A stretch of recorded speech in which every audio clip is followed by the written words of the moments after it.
In today's video, you'll hear the story of a phantom stretch of highway that traps travelers in a loop of time, and the small team that tried to unravel its impossible existence. The story begins on a lonely stretch of Interstate 45, under the oppressive weight of a Texas sun. The heat was a physical presence on Interstate 45, a living, breathing entity that smothered the world in a shimmering, suffocating blanket. It warped the horizon into a wavering line of liquid steel and made the endless ribbon of asphalt sweat, a slick black tar that clung to the air with a bitter, chemical scent. For Highway Patrol Officer Jake, a man conditioned by 8 years of service on these desolate arteries of commerce and escape, the heat was a familiar beast. He knew its tricks, the way it conjured mirages of distant water on the scorching pavement, the way it could bake the sense and patience out of a man after a long, grueling shift. His cruiser, a black and white Ford Police Interceptor, hummed with the strained, desperate effort of an air conditioning system fighting a losing war. A small, fragile bubble of manufactured cool in a world determined to melt. The sun beat down on the roof with a relentless percussive force, a hammer intent on pounding the vehicle and its occupant into the very road itself. He was on his third cup of lukewarm coffee of the afternoon, the bitter liquid doing little to cut through the profound lethargy that came with the 4 p.m. glare.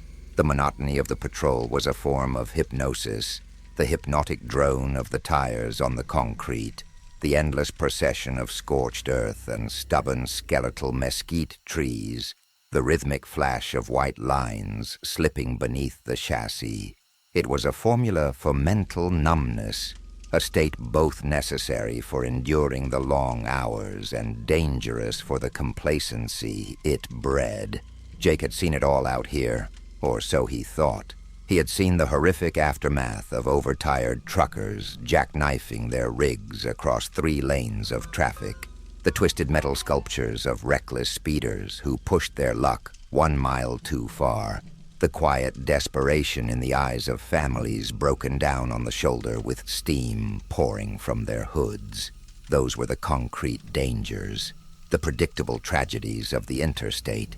But lately, the calls had been getting odd, whispering of a different kind of danger, something that gnawed at the edges of a routine day, with the quiet insistence of a termite in a floorboard.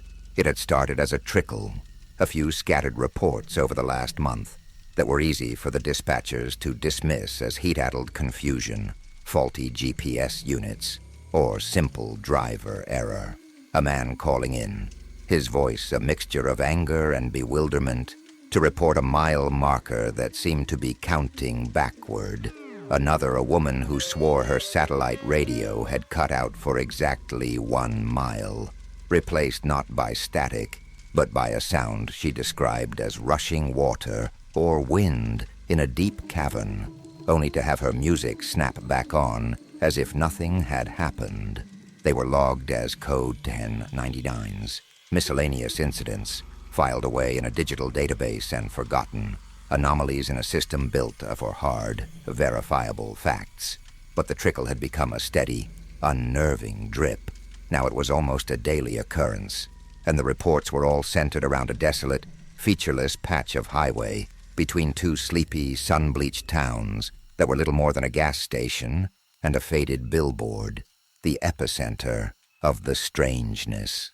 The dispatch radio crackled to life, its voice tinny and detached, cutting through the low hum of the engine.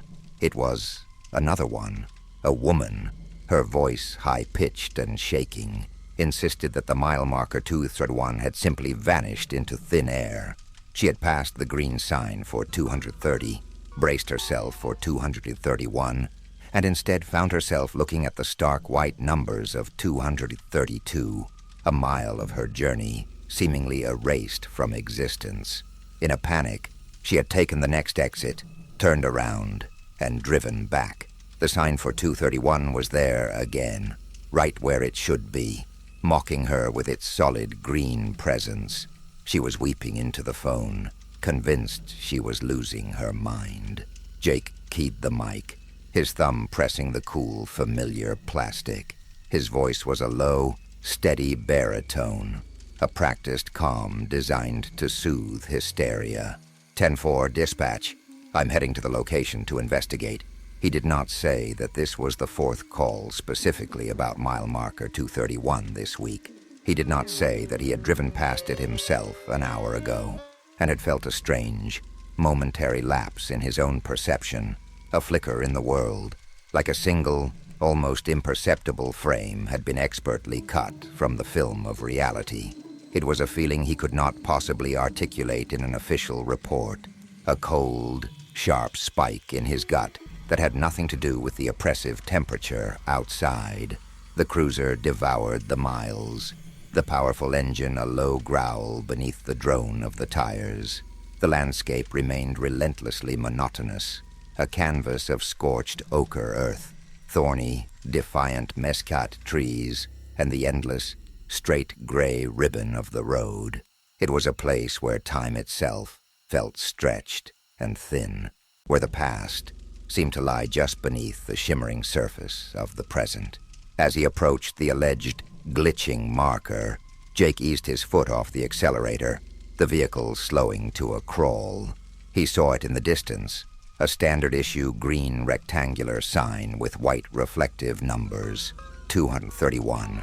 It looked perfectly normal, perfectly mundane, rooted in the dry, cracked soil on the shoulder, shimmering slightly in the relentless heat haze. Nothing was out of place. It was just a sign. Yet, as he drove past it, he kept his eyes locked on the sign in his rearview mirror, his focus absolute. For a fraction of a second, an impossible, heart-stopping moment, it seemed to waver, to lose its physical solidity. It became a translucent, shimmering afterimage, a ghostly imprint against the bleached sky. Then just as quickly, it was solid again. He blinked hard, rubbing his eyes with the back of his hand. A mirage, a trick of the heat and a tired mind. It had to be. But the cold feeling in his gut intensified, coiling into a tight, hard knot of genuine, primal unease. This was more than a trick of the light. This was a violation. He made a sharp U-turn across the dusty median, the tires of the Interceptor crunching on loose gravel, and drove back. The sign was there, solid, real, and unmoving. Its green paint faded and chipped by the sun and the sand-blasted wind. He pulled the cruiser over onto the shoulder, the engine idling roughly in the oppressive heat, the only sound in a world that seemed to have gone suddenly silent.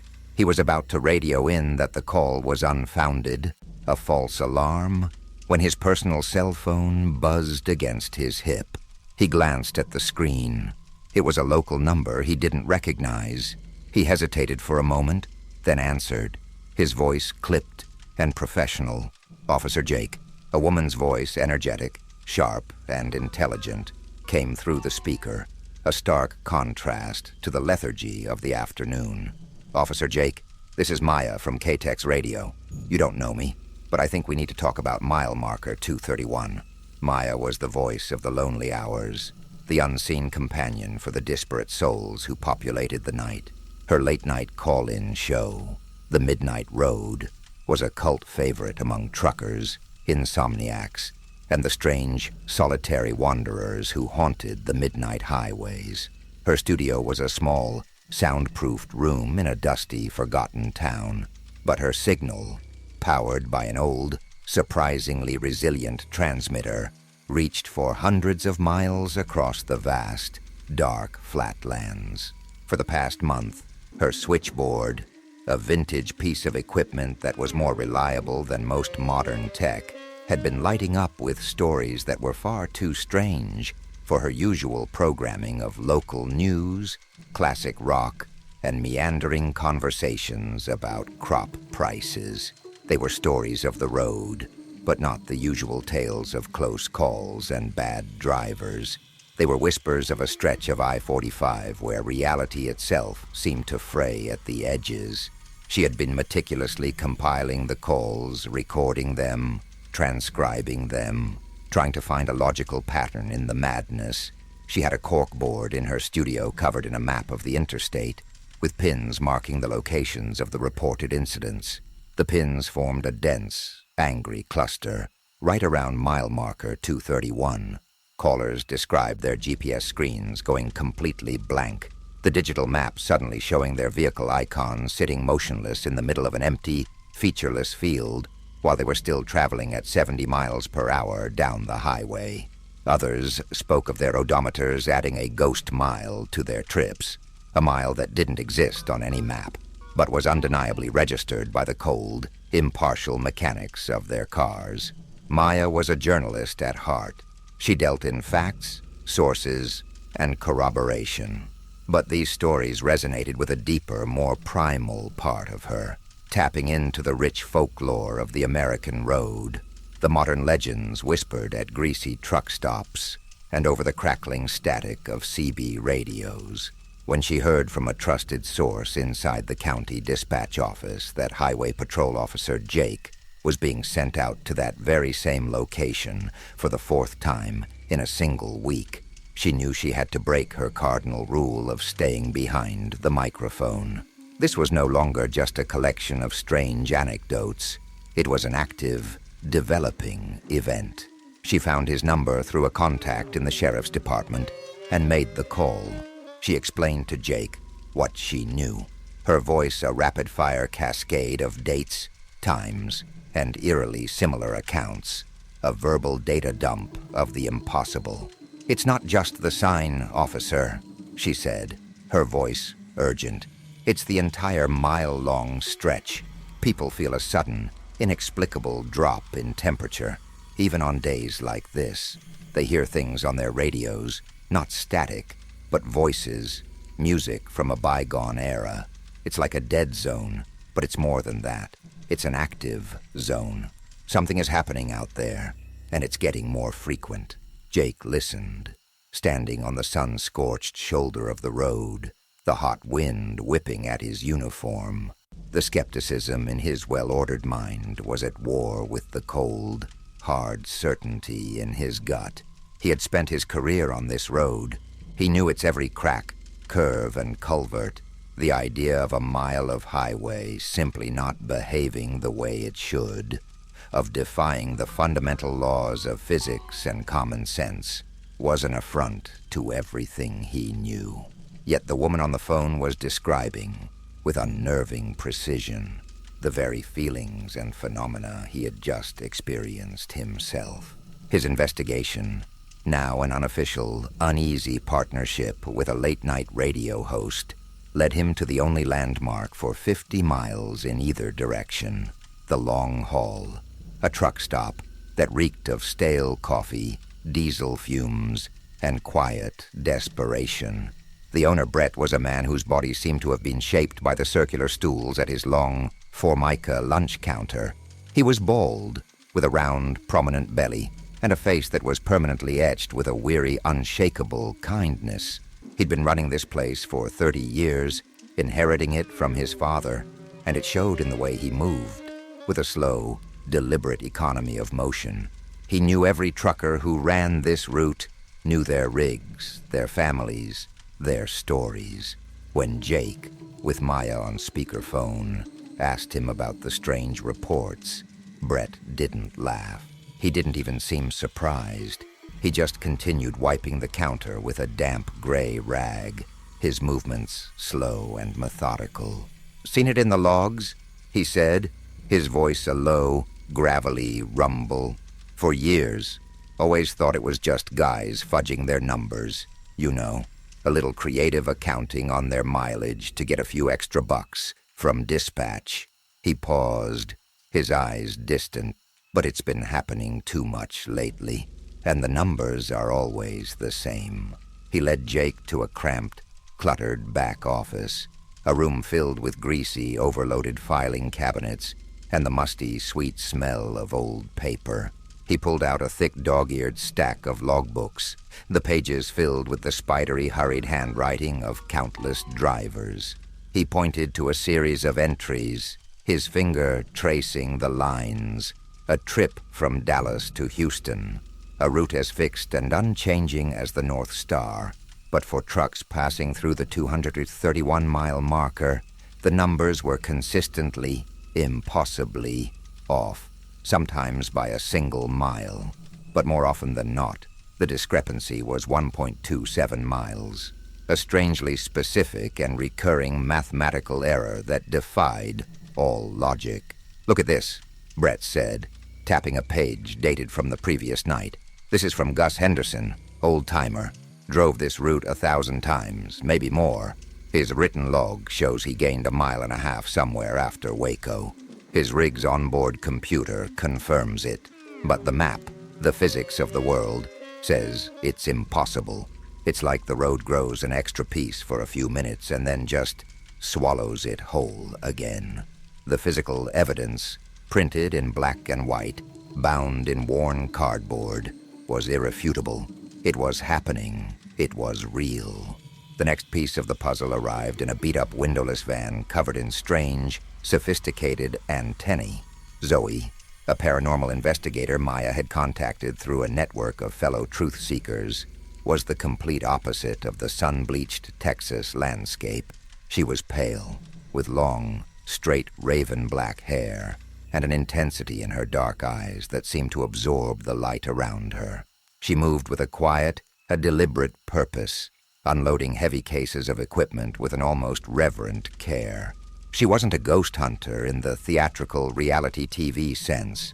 She was a scientist of the unexplained, a documenter of phenomena that defied conventional measurement. She spoke in a calm, precise language of electromagnetic fields, infrasound, and theoretical temporal distortions.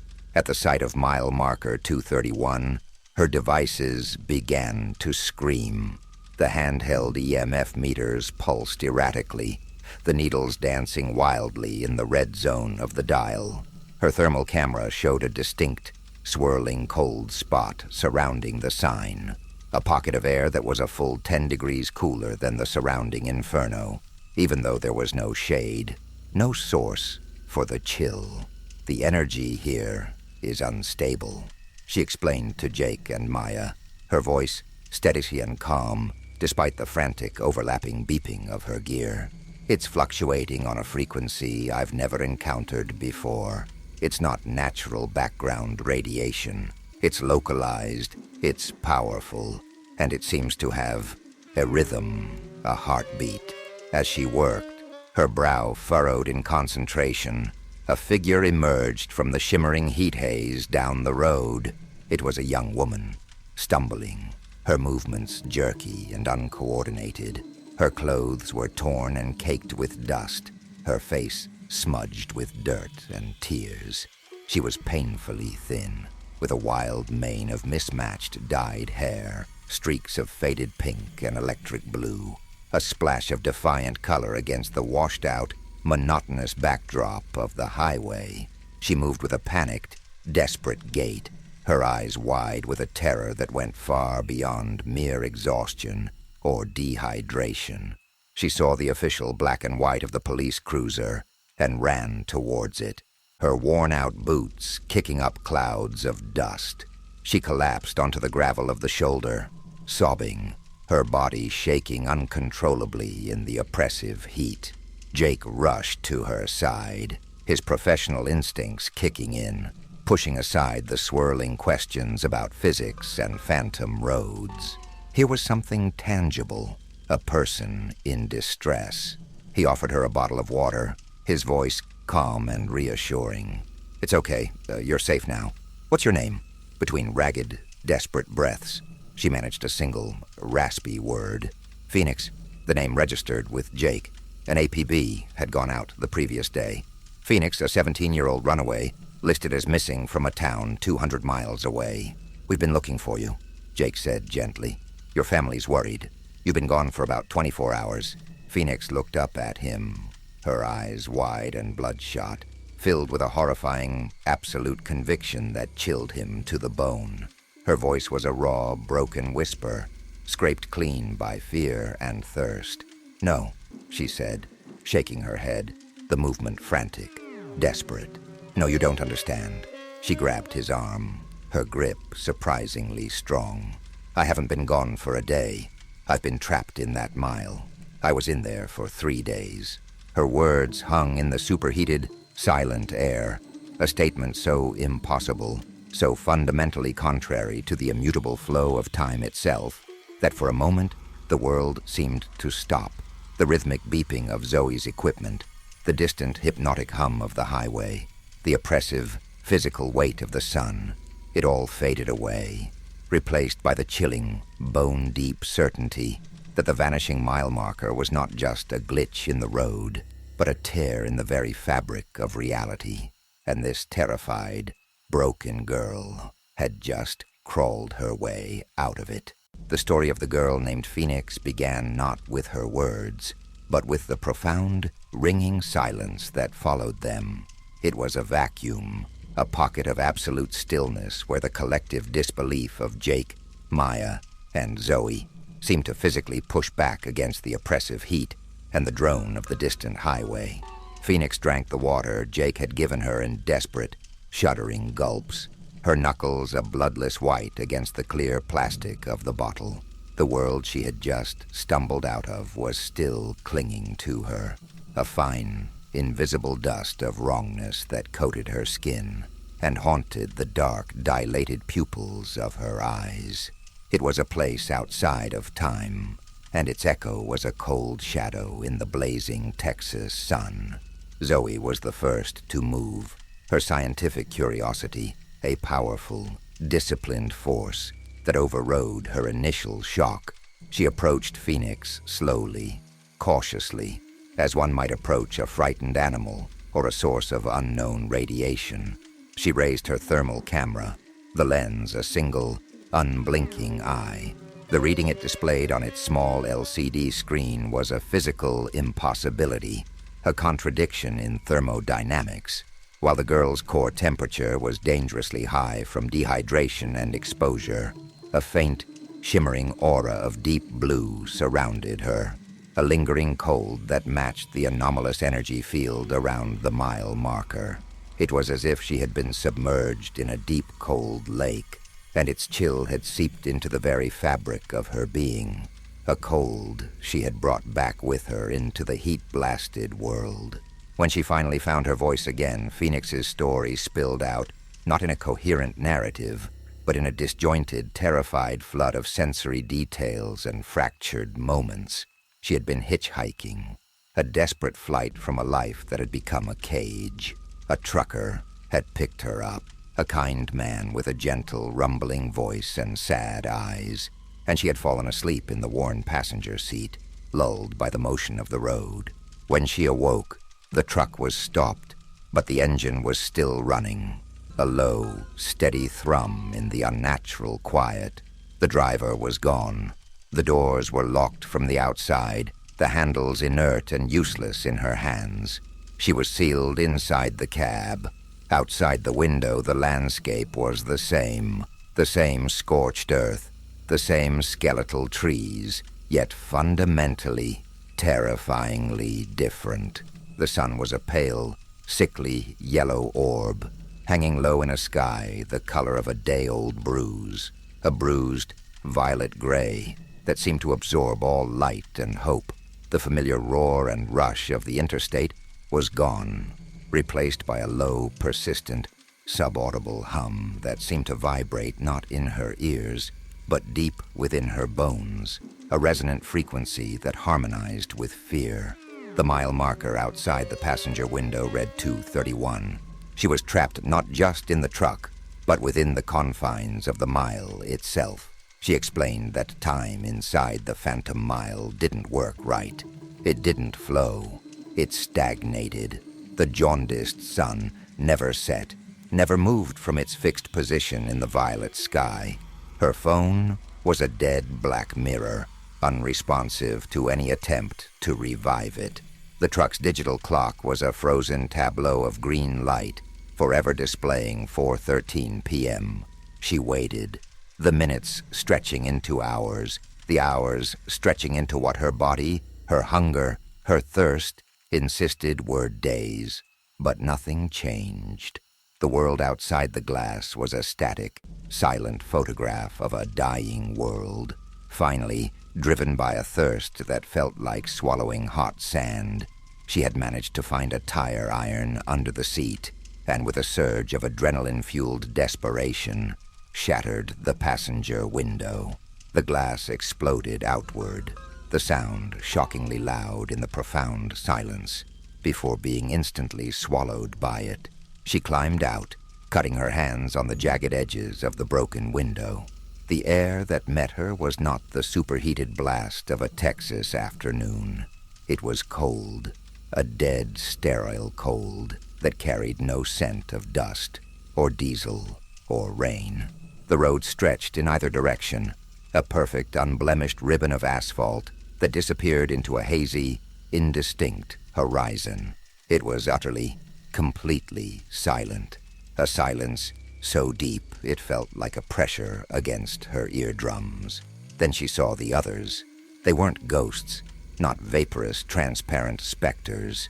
They were people, as solid and real as she was, each of them trapped in their own hermetically sealed moments of time.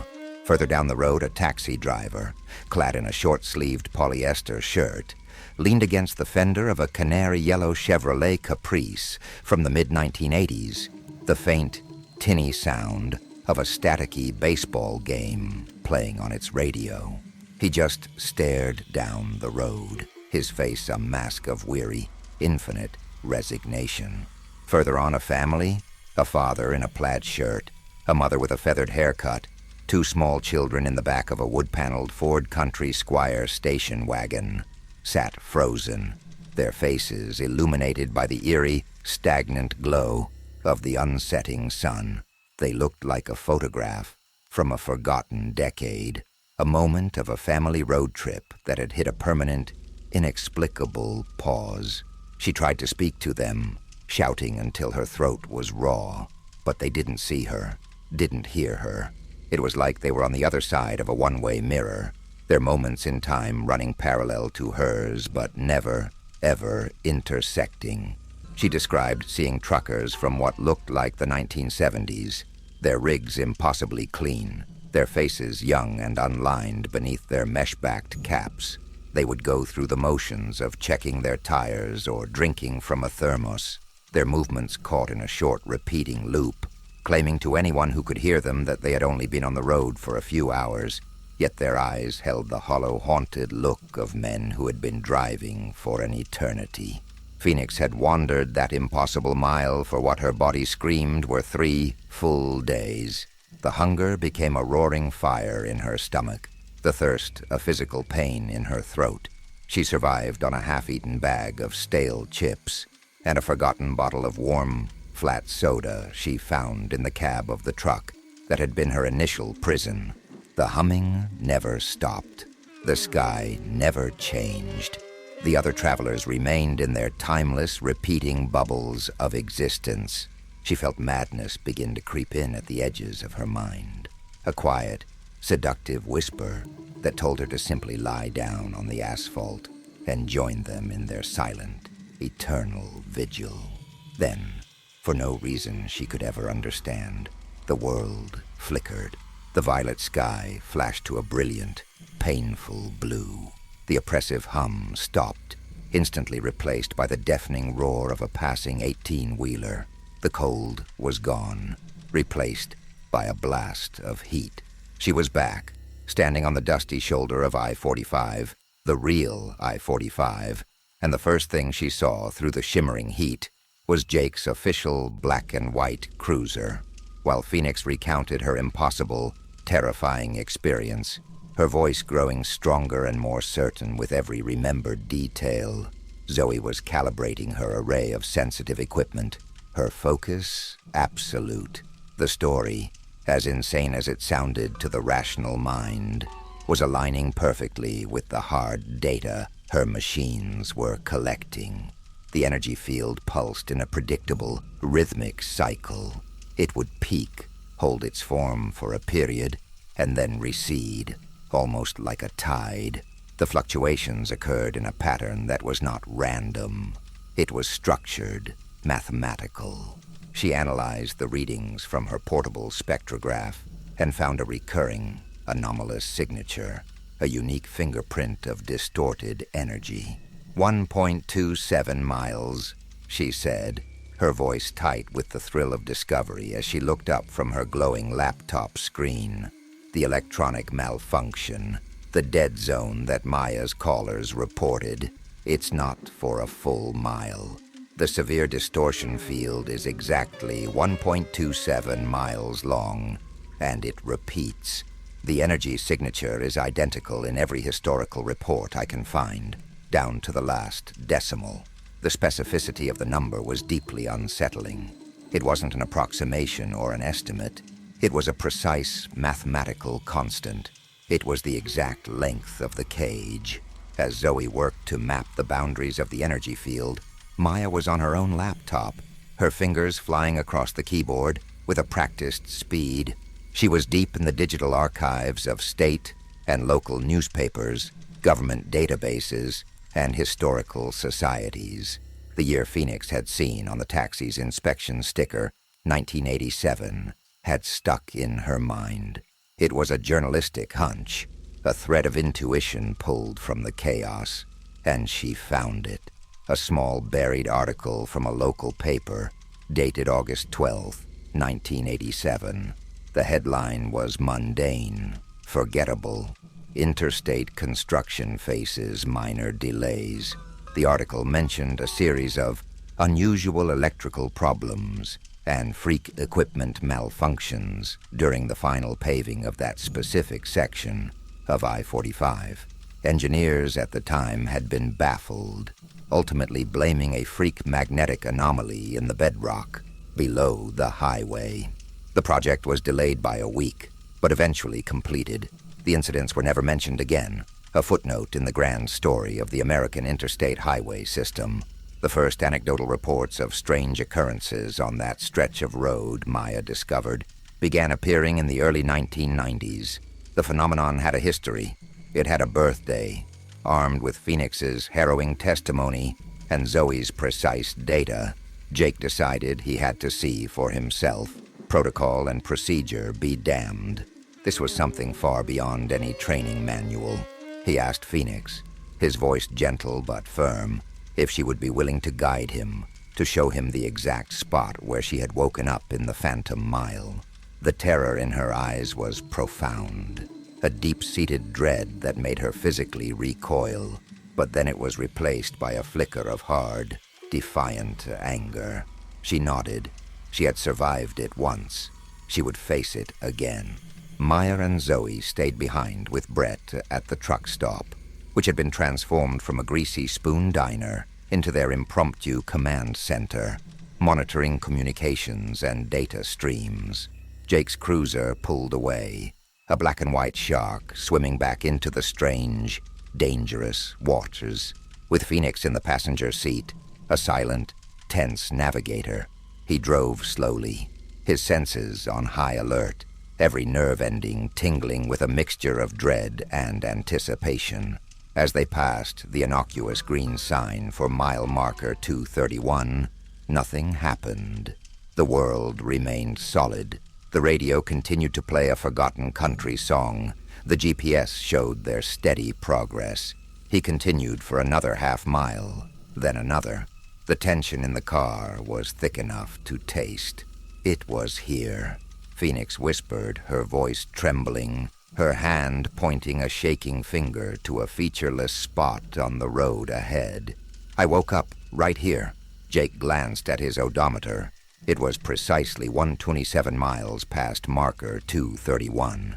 At that exact moment, the world broke. The radio cut out. It wasn't a fade to static. It was an abrupt, surgical silence, as if a switch had been flipped on the universe. The digital display on his dashboard, showing the time and temperature, flickered once and went dark. The GPS screen turned a solid, featureless, empty blue. Jake's heart hammered against his ribs. He looked down at the odometer. The numbers, which should have been climbing, began to spin rapidly. impossibly, backward. 54,000, under 21, or 9. 54, 21, 8.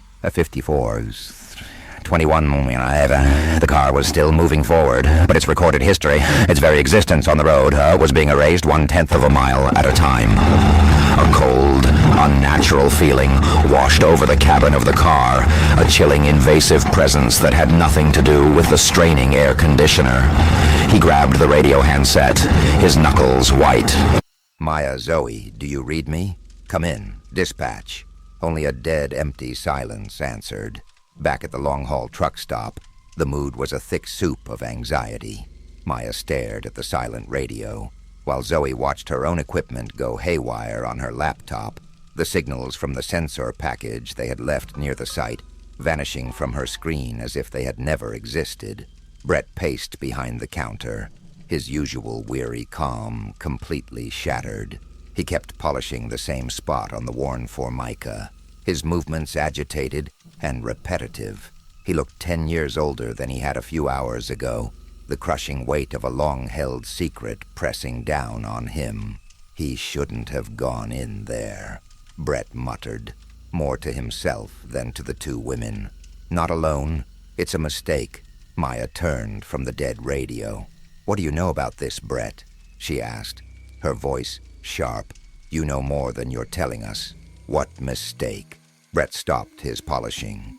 He looked at the two women, his face a desolate landscape of old grief and long-held fear.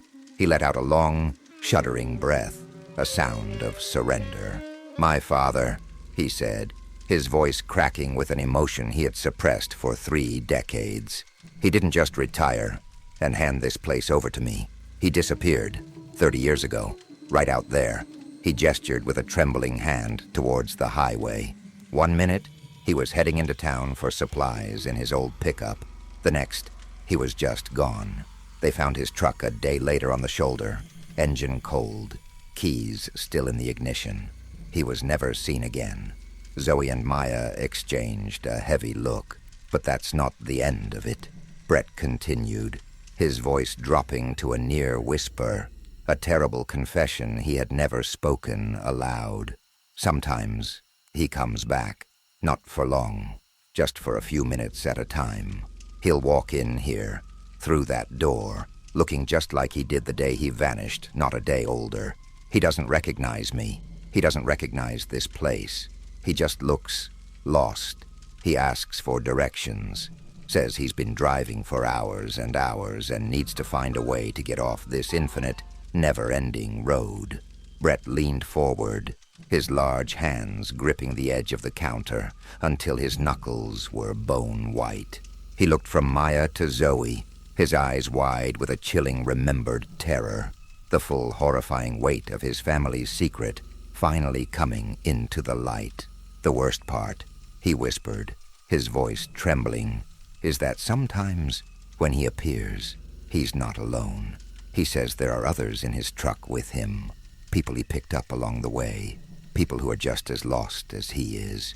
The weight of Brett's confession settled in the greasy, stale air of the truck stop, a physical pressure that seemed to suck the oxygen from the room. The revelation that his father was not just a historical missing person, but a recurring transient specter, a prisoner of the Phantom Mile, who sometimes brought back other lost souls, shifted the entire landscape of their understanding. This wasn't just a spatial anomaly or a temporal glitch. It was a collector. It was a predator that fed on the lost and the wandering, and its cage was a one-way street. Maya felt a cold, visceral dread creep up her spine, a journalist's objective distance utterly shattered by the raw human horror of it. The strange calls to her radio show, the disembodied voices whispering of lost time, and ghostly figures on the highway. They weren't just stories anymore. They were distress calls, echoes from the belly of the beast. Her collection of folklore was, in fact, a logbook of the damned. And Jake, their anchor to the world of law and order, was now inside, and the profound silence from his radio was no longer just a technical problem. It was the sound of him being digested by a place that shouldn't exist. Zoe, however, was processing the new, horrifying data with a grim, analytical focus that was both unnerving and reassuring. Her mind, a finely tuned instrument for detecting patterns in chaos, was already integrating this new variable. A recurring manifestation with passengers, she murmured, her fingers flying across the keyboard of her ruggedized laptop, bringing up complex charts and data streams. That supports the cyclical energy pattern, but adds a new layer of complexity. The anomaly isn't stable. It must have moments where its dimensional barrier thins, allowing for brief, temporary, and uncontrolled overlaps with our baseline reality. Your father's appearances, Brett, they're like echoes, fragments of the prison's interior bleeding through the walls when the structure weakens. He's not a ghost. He's a prisoner on a momentary, recurring furlough, and he's bringing back echoes of his fellow inmates. Her mind was racing, connecting the emotional, anecdotal horror of Brett's story to the cold, hard data pulsing from her sensors. The construction accident in 1987, the specific recurring length of 1.227 miles, the cyclical energy spikes. It was all connected. We need to know exactly what happened, she insisted, turning her intense gaze from the screen to Maya. Not just equipment malfunctions. That's a bureaucratic euphemism for something they couldn't explain.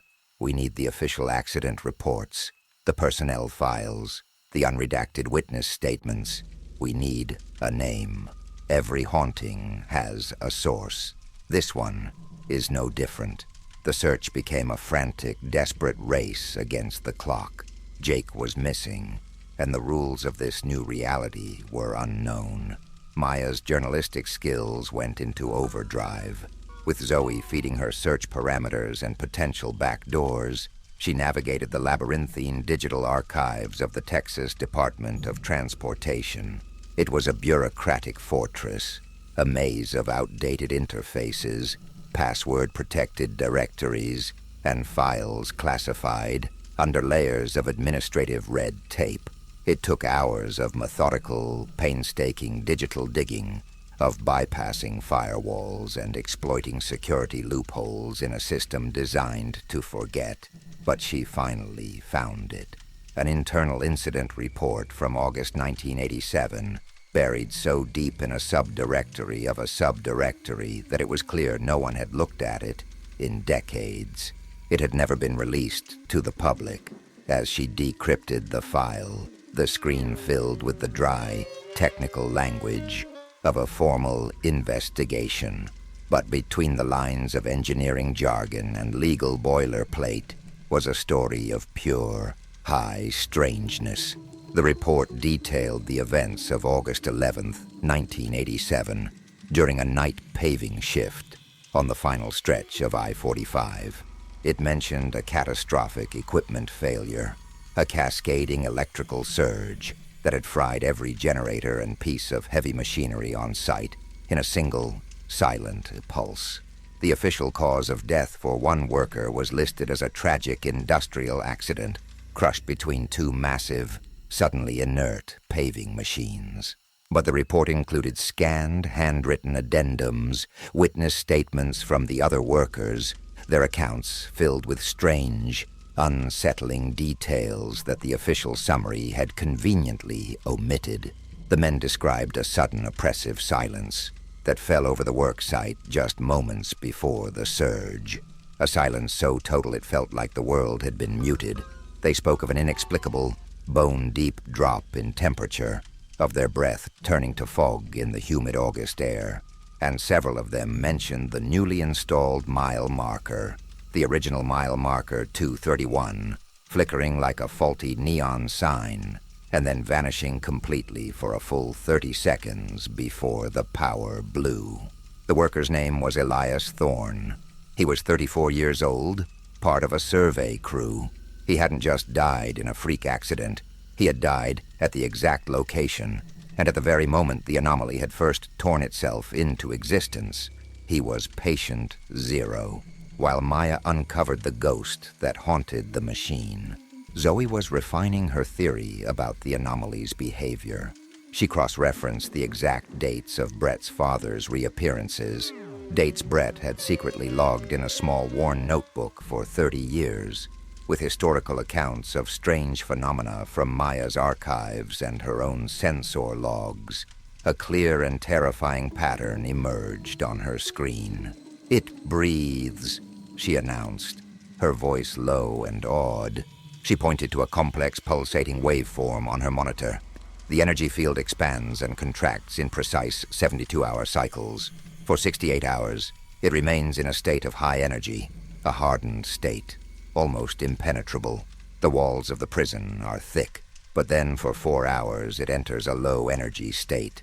It inhales, and the barrier thins, becoming porous. That's when the glitch effects are most prominent, and it's when the overlaps, the manifestations Brett described, can occur. Phoenix didn't escape by chance or by force. The door was simply unlocked. She stumbled out during the weakest point of the cycle. They had a timetable. They knew the when. Now they needed the how. The key, they all realized, was Phoenix. The teenager had been quiet, curled up in a corner booth, wrapped in a thick wool blanket despite the sweltering heat outside, the trauma of her experience replaying in an endless loop behind her eyes. Jake had been gone for hours now, and with every passing minute that the radio remained silent, her guilt and fear grew into a suffocating weight. Maya approached her gently, a steaming cup of hot tea in her hands, the aroma of chamomile, a small, inadequate offering of comfort. "Phoenix," she began softly, "I know this is hard. I can't imagine how hard, but we need you to think.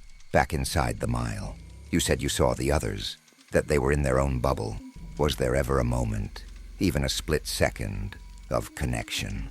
Anything at all?" Phoenix stared into the dark, swirling surface of the tea, her own haunted reflection wavering back at her. She was silent for a long, long time. The only sound, the hum of the old drink cooler. Then she looked up, her eyes locking with Maya's. A flicker of a memory, sharp and clear, cut through the fog of her trauma. "The hum," she whispered, her voice barely audible. The humming sound inside, it changed. Most of the time it was just a low, steady drone, a single note. But sometimes it would get louder, and the rhythm would change. It was faster, more complex. It felt like it was trying to say something. And when that happened, she paused, her brow furrowed in deep concentration, her hands trembling slightly. When that happened, I could almost hear them, the others. Not their words, just murmurs, like a radio tuned between stations. And the taxi driver, the one from the 80s, he looked at me. For just a second, his eyes weren't vacant anymore. He looked right at me, and he raised his hand, just a little. It was a breakthrough, a crack of light in the suffocating darkness. "There's a way out," Phoenix said, her voice gaining a sliver of confidence, of certainty. I felt it in that moment.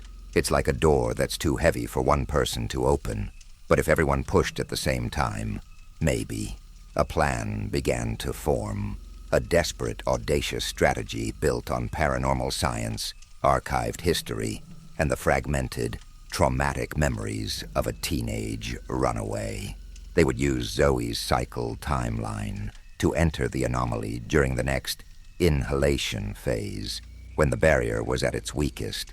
They would need to find a way to replicate the change in the hum, to create a moment of synchronization for the trapped souls, to get them all to push at the same time. But as the fragile framework of their plan solidified, a new, horrifying complication arose, one that turned their desperate rescue mission into a potential catastrophe. Maya's radio station, which she had set to automatically broadcast updates, had been putting out vague reports about a major traffic anomaly on I-45, asking for callers with any information. The station's switchboard, which had been silent for hours, suddenly lit up like a Christmas tree. The calls were no longer just about past experiences. They were happening in real time. A frantic trucker, his voice tight with sheer panic, described his GPS going haywire and the road in front of him shimmering like water. A mother, weeping hysterically, said the station wagon in front of her, a vintage model from the 70s, had just vanished mid-lane. Call after call painted a chilling, escalating picture. The anomaly was active, it was hungry, and it was catching more people. Based on the flood of terrified reports, Maya made a horrifying tally, her face pale, her hands shaking as she wrote down the number. "There are at least 40 people in there," she said, her voice a horrified whisper. "Right now, trapped. We're not just rescuing Jake. We're planning a mass evacuation from a place that shouldn't exist." The scale of their task had become monumental, impossible. The weight of it seemed to crush the air out of the room. It was then that Brett, who had been listening to the frantic calls with a look of growing dread, made his second, even more damning confession. His face was a mask of shame and fear. I've been helping them," he admitted, his voice so low it was almost lost beneath the crackle of the radio. "My father, the others, when they appear they're always hungry, thirsty, so lost. Years ago I started leaving things out there for them. Cases of water, canned food, blankets in the winter. I'd leave them in a specific spot, an old forgotten storm culvert by the side of the road. When I'd go back a day later, the stuff would be gone." He had been tending to this lost, ghostly flock, a secret shepherd for the ghosts of the highway. He had kept the phenomenon a secret, not just out of fear, but to protect them, to protect his father, to offer some small, pathetic comfort in their infinite, timeless prison. But his final admission was the one that landed like a physical blow, a testament to the anomaly's cruel, adaptive intelligence. "It learns," Brett whispered, his eyes wide with a terrible, dawning understanding that chilled the blood. "Lately, the spot, it moves. I'd leave the supplies in the old culvert, and they would stay there, untouched, for days. But then I'd get a sign, a dream of a new place, or I'd be driving, and I'd see my father, just for a second, standing by the side of the road, pointing to a different spot, an abandoned shed, an old, lightning-scarred oak tree. It's like it knows I'm helping. It knows we're watching, and it's using my father to tell me where the new drop-off point needs to be." Brett's final confession crystallized the true nature of the entity they were facing, and the knowledge was a chilling, solidifying presence in the room. It was not a passive, natural phenomenon, not a simple glitch in the fabric of space-time.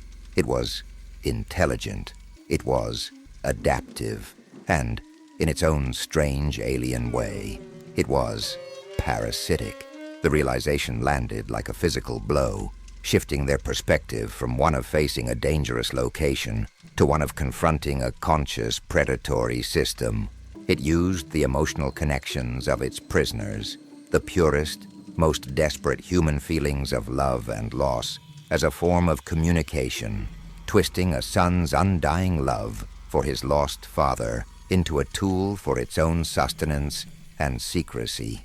The horror of it was profound. They were not just dealing with a prison. They were dealing with the prisoner itself, an entity that had been learning, watching, and feeding for over 3 decades from its invisible cage bordering the Interstate. Zoe's face was a mask of intense, grim concentration, her mind working to synthesize this terrifying new variable.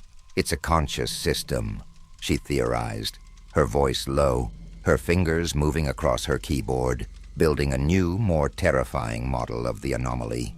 "It's not just a pocket dimension created by an accident. The accident was the catalyst, the spark that gave it a foothold in our reality. It's a non-Euclidean space that has achieved a form of rudimentary consciousness. It feeds on temporal energy, on the lost moments, the potential futures of those it traps. Brett, your offerings of food and water, they were likely irrelevant to it. The real sustenance was the act itself, the hope, the grief, the enduring connection you maintained with your father. That's what it was feeding on. The implication was monstrous. For 30 years, Brett's acts of love had been, unknowingly, feeding the monster that had taken his father. The knowledge was horrifying, but it also provided an unexpected, desperate advantage. If the anomaly could communicate, if it could learn, then perhaps it could be baited. Perhaps it could be tricked. The rescue plan was revised in a flurry of tense, whispered collaboration, becoming bolder and infinitely more dangerous. They would no longer just be entering the anomaly. They would be performing a kind of psychic surgery on it, cutting out the prisoners before the entity realized what was happening. They decided to use Brett's tragic role as the secret shepherd. The next cycle of the anomaly's inhalation, its 4-hour period of weakness, was due in less than 12 hours, in the dead, pre-dawn blackness. Under the cover of that darkness, Brett, guided by a deep gut feeling he claimed was a clear message from his father, would lead them to the new drop-off point. It was a place he'd seen in a fleeting, waking dream the night before. A derelict, half-collapsed concrete pump house about 100 yards off the highway. A forgotten relic of the Interstate's construction, almost completely consumed by a snarl of overgrown kudzu and mesquite. Zoe theorized this would be a natural weak point in the barrier, a place where the veil between worlds was already thin, an architectural ghost from the same era as the anomaly's birth. The hours leading up to the attempt were a blur of frantic, focused preparation. The truck stop diner was transformed into a war room. Zoe, working with a feverish intensity, modified her primary device, a harmonic resonator, tuning its frequency to a specific, complex waveform she theorized might disrupt the anomaly's own controlling hum and replicate the connecting frequency Phoenix had described. It was a shot in the dark, an attempt to speak the machine's own language. Maya, meanwhile, sat in a quiet booth, her headphones on, carefully crafting a broadcast. It was a pre-recorded loop, a simple, powerful message of hope and instruction, translated into 3 languages to be transmitted on all frequencies the moment they were inside. Phoenix, no longer a victim but a vital, courageous part of the team, drew a crude but detailed map of the Phantom Mile from her traumatic memory, marking the locations of the people she had seen, her hands shaking, but her lines firm. Brett, his face a grim mask of determination, provided old survey maps of the area from his father's collection, allowing them to locate the pump house with precision. As the hour of the cycle change approached, a thick, unnatural fog rolled in from the flatlands, blanketing the highway in a silent gray shroud that swallowed the familiar sounds of the night. The air grew cold, a damp, penetrating chill that had nothing to do with the time of year, and the world seemed to hold its collective breath. It was time. Led by Brett, his flashlight beam cutting a nervous dancing path through the fog, they made their way from the truck stop, across the silent highway, and into the thorny brush towards the pump house. The energy in the air was a palpable, physical thing, a static charge that made the hair on their arms stand on end, and their teeth ache. Zoe's handheld meters were screaming, the needles buried in the red. "The cycle is turning," she said, her voice tight, barely a whisper.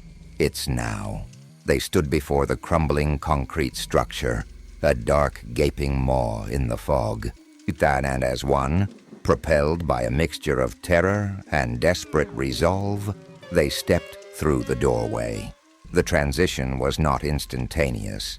It was a violent, wrenching, physical and mental disorientation. a feeling of being pulled apart, molecule by molecule, and then slammed back together in the wrong order. The world dissolved into a nauseating kaleidoscope of screaming color and deafening, static-filled sound. It was the sensation of 1,000 conflicting realities occupying the same space, a chaotic symphony of every moment the anomaly had ever consumed. Then, with a sudden gut-wrenching snap, it resolved into a new, terrible focus. They were inside. The world was utterly silent. The sky was the bruised, stagnant purple-gray that Phoenix had described. The sun was a stagnant, pale, jaundiced disk, costing no warmth and no true shadows. The air was dead and cold, and the low vibrating hum was everywhere, a constant physical pressure against their skulls. They were standing on the shoulder of the Phantom Road, a perfect, unblemished stretch of asphalt that ran for exactly 1.27 miles before dissolving at both ends into a hazy, indistinct nothingness. And they could see them, dozens of cars and trucks, a silent, static museum of automotive history from the last 5 decades, were parked haphazardly along the stretch of road. Their occupants, the lost travelers, were standing outside their vehicles, their forms wavering slightly like heat haze in the cold air. They were all staring, vacant and unresponsive, in one direction. At the center of the road, halfway between the two vanishing points, a figure stood. It began as a shimmer in the air, a concentration of the humming energy, and then slowly coalesced into the form of a man. It was Elias Thorne, the worker who had died in 1987. He wasn't a terrifying, malevolent specter, but a figure of immense, profound sadness. His form translucent, forever clad in the dusty, worn work clothes he had died in. He was the anchor, the patient zero whose violent, sudden death had torn this wound in the world. He was the anomaly's first meal. He turned his head slowly, his hollow, sorrowful eyes fixing on the newcomers. A voice, or rather a feeling, a pure transmission of thought and emotion, entered their minds. It was not a sound, but a wave of pure, unadulterated weariness, the psychic exhaustion of 30 years spent in a single, repeating moment of horror. He serves as the guardian. The thought echoed, a silent broadcast from the ghost in the machine. He has been trying to hold the gate closed, to keep more from being drawn in. But the hunger of this place grows with every passing year. He cannot let anyone out. The anomaly was a prison, and Elias Thorne was its unwilling, spectral, and utterly powerless warden. There was no time to waste. Zoe, her face pale but her hands steady, activated her resonator. A new pulse, a deep, rhythmic, resonant thrum began to emanate from the device, a structured, orderly beat of pure physics cutting through the chaotic, predatory drone of the anomaly. It was a counter-frequency, a beat of order in the chaos, a lighthouse in the fog of lost time. Maya held up a portable transmitter, her thumb pressing the broadcast button. Her voice, clear and strong, filled with a conviction she did not feel, echoed through the timeless space, a message of instruction and, more importantly, of hope. The effect was immediate and profound. The lost travelers, who had been disconnected and isolated in their own private loops of despair, began to flicker into sharper focus. Their vacant eyes, which had stared at nothing for years and decades, now held a spark of dawning awareness. They turned, not just looking, but seeing each other for the first time. A collective consciousness, a fragile network of shared hope, began to form in the dead air. Phoenix, her voice raw and powerful, shouted into the silence, "The door! We have to push together, now!" A consensus was reached without a single word being spoken. The lost souls, From the 1970s trucker to the family in the station wagon to the most recently captured, all turned their attention to a single point in the hazy horizon, a spot where the road seemed to blur and distort into a shimmering, unstable vortex. As if guided by a single will, they all focused their collective intent, their years of pent-up hope, their boundless desperation, on that single point. Jake saw Brett's father, looking exactly as he did in the old faded photograph at the truck stop, a man in his prime, forever trapped. The man caught Jake's eye and gave a single, firm nod, a look of grim, heartbreaking determination on his face. He and all the others raised their hands, not in a physical gesture, but in a metaphysical one, pushing with the full force of their trapped spirits against the invisible, yielding barrier of their prison. The world began to tear itself apart. The bruised purple sky cracked like cheap glass, revealing brilliant, painful slivers of a real, blue Texas sky. The humming rose to a deafening, unbearable shriek. A vortex of pure, white light and raw energy formed at the focal point, a swirling, chaotic portal that promised escape. "Go, now!" Jake yelled, grabbing Phoenix and Maya, pulling them towards the light as the very ground shook and crumbled beneath them. The lost travelers surged forward, a silent, desperate exodus from a dying dimension. As they reached the portal, Jake looked back for a fraction of a second. He saw Brett's father stop at the edge, turning to Elias Thorne. The two spectral figures, the first prisoner and the first warden, looked at each other, and a silent, profound understanding passed between them. Their time was over. Their prison was collapsing, and they, as beings intrinsically tied to it, would collapse with it. It was not a sacrifice. It was a release. Jake, Maya, Zoe, and Phoenix were thrown violently through the portal, a sensation of pure, forward momentum, landing hard on the damp, cool soil outside the pump house. Behind them, the concrete structure imploded, collapsing into a pile of rotten wood, twisted rebar, and dust with a final deafening boom that echoed across the flatlands. The fog was gone. The first rays of the rising sun were painting the eastern sky in brilliant hues of orange and pink. The air was warm and humid and filled with the normal, beautiful sounds of the waking morning, the chirp of crickets, the distant crow of a rooster. On the shoulder of the highway, a silent, impossible parade of cars and trucks from decades past were suddenly appearing, coasting to a stop.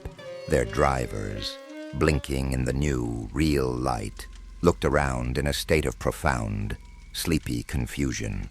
Men and women who had lost days, months, years, and decades, now suddenly and inexplicably returned to the relentless, beautiful flow of time. The Phantom Mile was gone.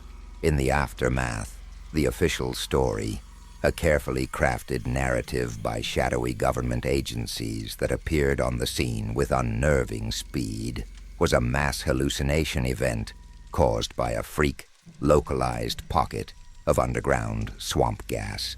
The returned travelers, thankfully, had no clear memory of their time inside, only a deep, abiding feeling of profound, inexplicable loss, and a strange aversion to long, straight roads. For Jake, Maya, Zoe, and Phoenix, the truth was a heavy, shared burden they would carry alone. They had stared into a crack in reality and had, against all odds, pulled 40 souls back from the brink. The case was officially closed, the file sealed, the phenomenon declared over.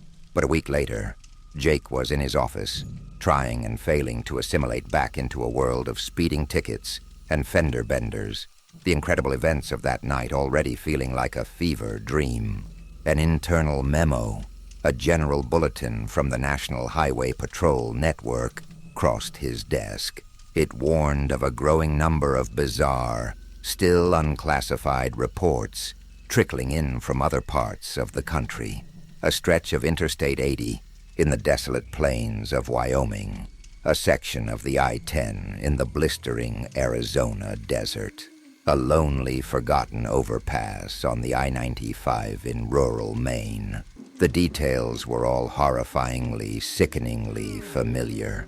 The report suggested that the anomalies were not isolated, each one centered on a documented, fatal construction accident during the original building of the American Interstate Highway System in decades past. Jake's blood ran cold as he read the final sentence of the memo, a dry, bureaucratic assessment that was more terrifying than any ghost story. The phenomena appeared to be spreading, a dormant network of haunted roads awakening across the nation, as if the destruction of the entity on I-45 had not been an end, but merely a trigger, signaling the dawn of a new, terrifying epidemic of broken time, now bleeding through the asphalt heart of America. And with that, their story came to an end. But it leaves one last question for you. You're driving, and suddenly realize the last mile never ended. The road is silent, the sky has a strange color, and your GPS is dead. What is the first thing you do? Share your answer in the comments below. See you in the next one.